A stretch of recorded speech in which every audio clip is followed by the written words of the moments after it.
അപ്പോൾ നമ്മളങ്ങനെ നമ്മുടെ ആ പള്ളി ലക്ഷ്യം വെച്ച് അങ്ങനെ നടക്കുകയാണ് കേട്ടോ.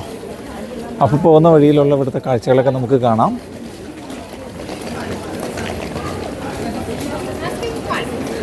ശരിക്കും ഈ ടൂറിസ്റ്റ് പ്ലേസ് ആയതുകൊണ്ട് നിറയെ ആൾക്കാരാണ്, എപ്പോഴും തിരക്കാണ്. ഇവിടെ ഒരു പുള്ളിയുടെ കാറൽ മാക്സിൻ്റെയൊക്കെ മോന്തിയുള്ള ഒരാളുണ്ടാക്കി വെച്ചിട്ടുണ്ടല്ലോ, ഒരു സ്റ്റാച്യു. എല്ലാ സ്ഥലത്തും വെള്ളം വീഴുന്ന സംഭവങ്ങളാണ് കേട്ടോ.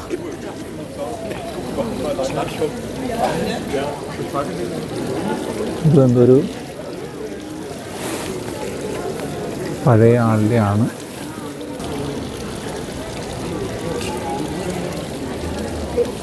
ആളായിരുന്നു മനസ്സിലായില്ല കേട്ടോ ഗൈസ്.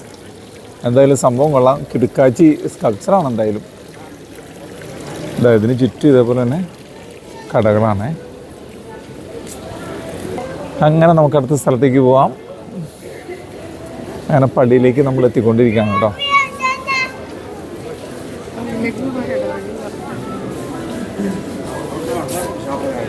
ഇത് പള്ളിക്ക് ഇരുവശത്തുമുള്ള കടകളാണ് ഈ കാണുന്നതൊക്കെ.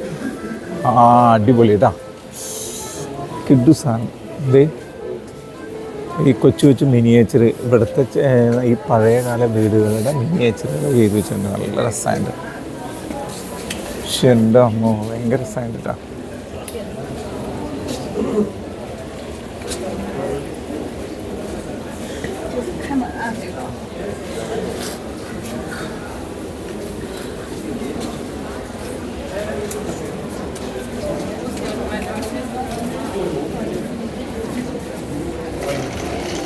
നമ്മളതിനകത്തേക്കൊന്നും കയറുന്നില്ല കേട്ടോ. ഭയങ്കര രസമായിട്ട് ചെയ്ത് വെച്ചേക്കുന്നതാണ്. പക്ഷെ എന്ത് ഭംഗിയായിട്ടാണ് ശരിക്കും.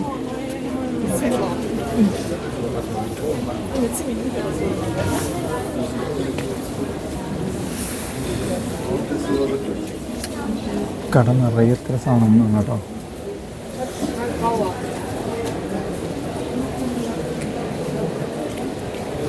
അച്ചോടെ നിന്ന് അതിൻ്റെ ഫോട്ടോസൊക്കെ എടുക്കുന്നുണ്ട്. കടയുടെ അകത്തൊന്നും ആരുമില്ല കേട്ടോ. എല്ലാവരും ഇങ്ങനെ പുറത്ത് നിന്നിങ്ങനെ കാഴ്ചക്കാരായി കണ്ടിട്ട് പോവാണ്. വാങ്ങാനൊന്നും ആരും കയറുന്നില്ല. വെച്ചാൽ ഭയങ്കര എക്സ്പെൻസീവായിരിക്കും. അപ്പോൾ അങ്ങനെ പള്ളിയുടെ ഒരു വശത്ത് നമ്മൾ എത്തിയേക്കാണ് കേട്ടോ. ഭയങ്കര രസമുള്ള പള്ളിയാണ്. ഇവരുടെയൊക്കെ പള്ളികളുടെ വർക്കുകളാണ് ഏറ്റവും നമ്മളെ അതിശയിപ്പിക്കുന്നത്. ഭയങ്കര അതൊരു പ്രത്യേക തരത്തിലുള്ള സ്കൾപ്ചറിങ് വർക്കും അതിൻ്റെ കളറിങ്ങും എല്ലാം. അതിൻ്റെ ഒരു വശമാണ്. പക്ഷെ എന്ത് രസമായിട്ട് നിൽക്കൊരു എന്നുള്ള വർക്കുകളാണ് കേട്ടോ. എൻ്റെ പൊന്നങ്ങാതി കണ്ണെത്തൂല കേട്ടോ. പള്ളിയുടെ മേളിലേക്ക് നോക്കി കഴിഞ്ഞാൽ അത് നോക്കിയത്. പക്ഷെ എൻ്റെ അമ്മോ, പക്ഷെ എന്താ രസം നോക്കിയാൽ അതിൻ്റെ വർക്കുകളാണ് നോക്കണ്ടേ. ഇതൊരു പ്രത്യേകതരം സ്റ്റോണിലാണ് ഇത് ചെയ്തിരിക്കുന്നത്. എന്താ മഞ്ഞാണോ മഴയാണോ എന്തായാലും നൈസായിട്ട് വീണുകൊണ്ടിരിക്കുക. ഭയങ്കര രസമുണ്ട്. തമ്പുരു എങ്ങനെയുണ്ട്? കിട്ടൂല്ലേ? വാ നമുക്ക് അടുത്ത സ്ഥലത്തേക്ക് പോകും. പള്ളിയുടെ അകത്തേക്കൊന്ന് കയറാം. അകത്തെ കാഴ്ചകൾ എന്താണെന്ന് നോക്കാം കേട്ടോ. ഇത് നോക്കി എൻ്റെ വർക്കുകൾ നോക്കി. ഈ കല്ലിൽ തന്നെ പണ്ടിരിക്കുന്ന വർക്കുകളാണ്. പക്ഷെ എന്ത് ചങ്ങാതി, എന്താ വർക്ക്. അപ്പം അങ്ങനെ പള്ളിയുടെ ഫ്രണ്ട് സൈഡൊന്നും എടുക്കാം കേട്ടോ. ഭിക്ഷ അയച്ചും ആൾക്കാരൊക്കെ ഇരിപ്പുണ്ട്. എൻ്റെ അമ്മോ ഭയങ്കര സംഭവമാണ് കേട്ടോ. അതിൻ്റെ ഒരു വലിപ്പം നോക്കി. മേളിലായിട്ടൊരു ക്ലോക്ക്. നമുക്ക് അകത്തേക്ക് പോയേ.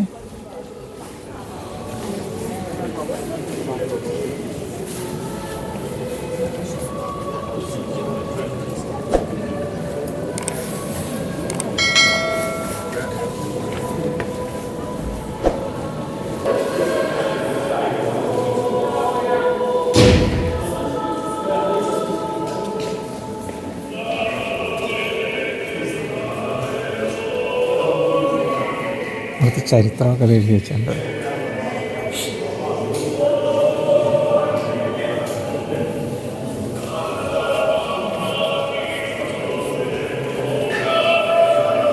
രസമാണ്.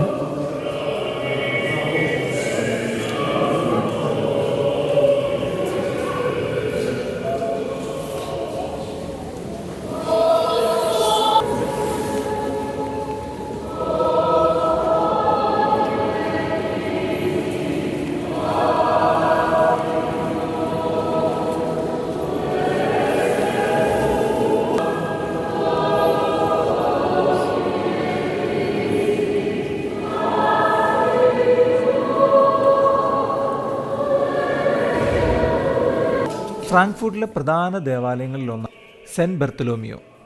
ഇത് 14-15 നൂറ്റാണ്ടുകളിൽ മെറോവിംഗിയൻ കാലഘട്ടത്തിലെ ഒരു പള്ളിയുടെ അടിത്തറയിൽ നിർമ്മിച്ചതാണ്. 1356 മുതൽ വിശുദ്ധ റോമൻ ചക്രവർത്തിയായ ചാൾസ് നാലാമൻ 1356 ഗോൾഡൻ ബുൾ പുറപ്പെടുവിച്ചപ്പോൾ വിശുദ്ധ റോമൻ സാമ്രാജ്യത്തിൻ്റെ ചക്രവർത്തിമാർ ജർമ്മനിയിലെ രാജാക്കന്മാരായി ഈ കൊളീജിയറ്റ് പള്ളിയിൽ തിരഞ്ഞെടുക്കപ്പെട്ടു. 1562 മുതൽ 1792 വരെ ഇവിടെയാണ് ചക്രവർത്തിമാരെ തെരഞ്ഞെടുത്ത് കിരീടമണിയിച്ചിരുന്നത്. 19ാം നൂറ്റാണ്ടിൽ ജർമ്മനിയിലെ ഏറ്റവും വലിയ പള്ളിയായിരുന്നു ഇത്. മധ്യകാല ജർമ്മൻ ചക്രവർത്തിമാരുടെ എല്ലാം കിരീടധാരണം ഉൾപ്പെടെ സാമ്രാജ്യത്വ രാഷ്ട്രീയത്തിലെ അതിൻ്റെ ഏറ്റവും വലിയൊരു പങ്ക് ഈ പള്ളി വഹിച്ചിരുന്നു. 19ാം നൂറ്റാണ്ടിൽ ജർമ്മനിയിലെ ഏറ്റവും വലിയൊരു പള്ളിയായിരുന്നു ഇത്. ഇവിടെയായിരുന്നു ചക്രവർത്തിമാരുടെ കിരീടധാരണങ്ങളൊക്കെ നടന്നുകൊണ്ടിരുന്നത്. ഇത് അതേപോലെ തന്നെ 1867 ഇതൊരു വലിയൊരു തീപിടുത്തത്തിൽ ഇതിൻ്റെ ഭൂരിഭാഗം ഭാഗങ്ങളും നശിക്കപ്പെടുകയുണ്ടായി. അത് പിന്നീട് പുനർനിർമ്മിക്കപ്പെട്ടു. 1944 മാർച്ച് 22 റോയൽ എയർഫോഴ്സ് നടത്തിയ ആക്രമണത്തിലാണ് ഈ പള്ളിക്ക് ഏറ്റവും കൂടുതൽ നാശനഷ്ടം സംഭവിച്ചത്. ഇതിൻ്റെ ഉൾഭാഗം ആ സമയത്ത് പൂർണ്ണമായും കത്തി നശിക്കപ്പെട്ടു എന്നാണ് ചരിത്രരേഖകളിൽ പറയുന്നത്. പിന്നീട് 1950കളിൽ കെട്ടിടം പുനർനിർമ്മിച്ചു. ഈ പള്ളിയുടെ ഉയരം രേഖപ്പെടുത്തിയിരിക്കുന്നത് 95 മീറ്ററാണ് കേട്ടോ, അതായത് 312 അടി.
ഒരുപാട് വർഷം പഴക്കമുള്ളൊരു പള്ളിയാണിത്. അതിൻ്റെ മോഡൽ ആ സ്ട്രക്ചറൊക്കെ കാണുമ്പോൾ അറിയാം, ഓരോ പണികളും ഭയങ്കര രസമായിട്ടുണ്ട്. അപ്പോൾ നിങ്ങൾക്ക് എല്ലാവർക്കും ഈ വീഡിയോ ഇഷ്ടപ്പെട്ടു എന്ന് വിചാരിക്കണതാണ്. നമുക്ക് അടുത്ത സ്ഥലത്തേക്ക് പോകാം കേട്ടോ. അപ്പോൾ അടുത്ത വീഡിയോ ആയിട്ട് അടുത്ത